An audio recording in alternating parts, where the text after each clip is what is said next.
네, 안녕하세요. 원영석입니다. 오늘도 원영석의 진실정치 애청해주셔서 감사합니다. 네, 도널드 트럼프 차기 대선 출마해서 이기면 이제 2024년 이겨서 2025년 1월 20일 백악관 탈환하면 의회 난입 사태 관련자 전면 사면하겠다고 그렇게 밝혔습니다. 트럼프가 지난 주말 텍사스주 코널러에서 열린 Save America 집회 연설에서 만약 출마에 승리하면 1월 6일에 참여했던 사람들 공정하게 대할 것이다. 그러면서 그들은 아주 불공정하게 대우를 받고 있기 때문에 사면이 필요하다면 그들을 사면할 거다. 이렇게 밝혔습니다. 범죄 기록까지 다 지우는 거예요. 그래서 앞서서 작년 1월 6일 트럼프 지지자들은 백악관 인근에서 선거 사기를 주장하는 집회를 대대적으로 열었죠.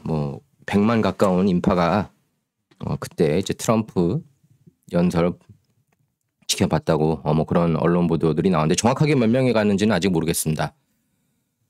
조 바이든 대통령 그 당선을 확정하려는 의회로 몰려가서 일부가 이제 창문을 깨뜨리고 의회 경찰들을 공격하며 난동을 벌였는데 이제 이게 FBI 내부자도 있었던 게 아니냐 이런 의혹이 계속 제기가 되고 있고요. 그리고 안티파 이런 멤버들이 안티파 내지 BLM 이런 일부 멤버들이 주동한 거다 이런 얘기도 나오고 있고 경관들이 스스로 들어오기를 바랬다. 예, 이런 의혹도 제기가 되고 있습니다. 관련 영상들은 많이 올라왔죠. 예, 저는 경관들이 그걸 그 시위자들 들어오라고 그렇게 환영한 영상들 많이 봤기 때문에 그걸 믿습니다. 그 내러티브를. 자, 근데 이제 트럼프가 2024년에 이길 수 있느냐? 이제 그게 가장 중요한 이슈죠. 예, 그게 가장 중요한 이슈입니다. 일단 희소식이 하나 날아들었습니다. 예, 펜실베니아 법원이 아무런 제약을 두지 않는 주 우편 투표법에 대해 위헌이라면서 무효 판결을 내렸습니다. 예, 주법원은 펜실베니아 헌법은 유권자가 특정 요건을 갖추지 않는 한 직접 투표하도록 하고 있다. 이러면서 판결 근거를 밝혔습니다. 진작 이렇게 했으면 얼마나 좋았겠습니까? 2020년 대선 앞두고. 그러니까 그 션 스틸 전 캘리포니아 공화당 의장이 지적한 말이 맞습니다. 예, 트럼프가 정말 선거에 대해서 문제가 있다고 생각한다면은 우편 투표 시작한다고 한 즉시 바로 소송을 제기했어야 맞다고 지적을 했었는데요. 저하고 인터뷰에서 그렇게 얘기를 했었습니다. 예, 그 말이 저는 100% 맞다고 봐요. 어쨌든 뒷북치는 거라고밖에 볼 수가 없어요. 지금 어쨌든 지금이라도 뒷북쳐서 이 선거 투명화 이루어지게 해야죠. 그래서 2019년 제정된 우편투표법은 공화당이 우세한 주의회를 통과해 민주당 톰 우프 주지사가 서명해서 발효가 됐습니다. 그래서 이 법은 누구나 신청만 하면 부재자 우편 투표를 할 수 있도록 한 것이 골자인데요. 한 번 우편 투표 등록을 하면 영구적으로 우편 투표할 수 있도록 하고 9천만 달러를 들여 선거 인프라를 개선한다는 내용도 담았습니다.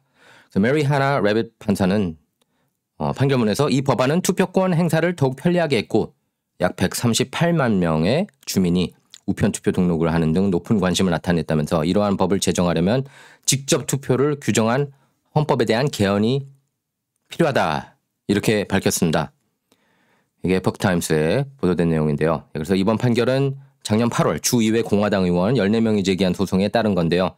공화당 의원들은 우편투표법이 당초 입법 취지와 다르게 왜곡 집행됐다면서 위헌 소송을 제기했습니다. 그래서 법원은 3대2로 위헌 판결을 내렸습니다. 그래서 거기에 대해서 이제 주정부가 즉각 항소했는데요. 예, 민주당 소속으로 주지사 선거 출마를 선언한 조시 샤피로 주 법무장관은 판결이 잘못됐다고 비판했습니다.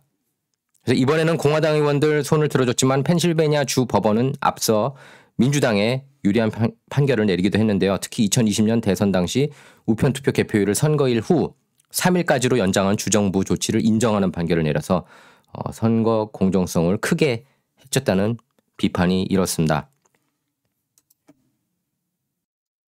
그래서 펜실베니아는 이제 그 지난 2020년 선거 때 트럼프가 내준 주인데요. 예, 펜실베니아 우편 투표법의 존폐 여부는 공화당 민주 양당의 큰 관심사입니다. 예. 뭐 플로리다 그리고 오하이오, 펜실베니아 요 세 개 주 중에 두 개 주 이기는 후보가 역대 대통령 선거들 다 이겼거든요. 근데 이번 2020년 선거 때만 예외가 적용됐습니다. 트럼프가 압도적으로 앞서고 있다가 밤새 숫자가 이상하게 바뀌었었는데요. 뒤집어졌었죠. 그래서 뭐 우편 투표가 쏟아져 나오면서 승부가 뒤집어진 것으로 공식적으로는 일단 그렇게 드러났습니다. 펜실베니아 선거관리국에 따르면 2020년 대선 당시 총 우편 투표 수는 260만 표였고요. 예, 선거일 자정을 넘겨 새벽부터 쏟아진 바이든 표는 대선 경합주 펜실베니아에서 바이든을 살려냈습니다. 예. 그래서 우편 투표법은 부정선거 논란 중심이 항상 되고 있죠.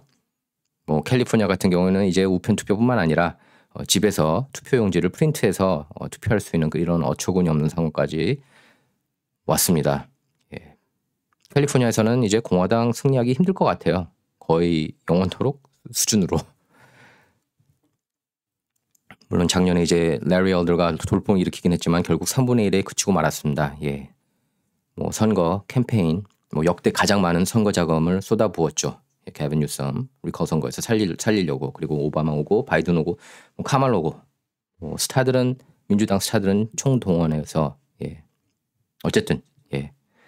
민주당이 이겼습니다. 그래서 울프 주지사 정부하고 펜실베니아 민주당에서는 예, 이제 우편 투표법 지키려고 했는데 위헌 판결이 나서 당황한 모습입니다. 트럼프는 이번 판결을 환영하는 그런 성명을 냈는데요. 예, 펜실베니아에서 나온 빅뉴스다. 그러면서 위대한 애국 정신이 누구도 가능하다고 여기지 못했던 수준으로 발전하고 있다. 그렇게 얘기를 했습니다. 그러면서도 만약에 이 법이 이게 위헌 판결을 진작에 내렸더라면은 자기가 이겼을 것이다. 이렇게 밝혔어요.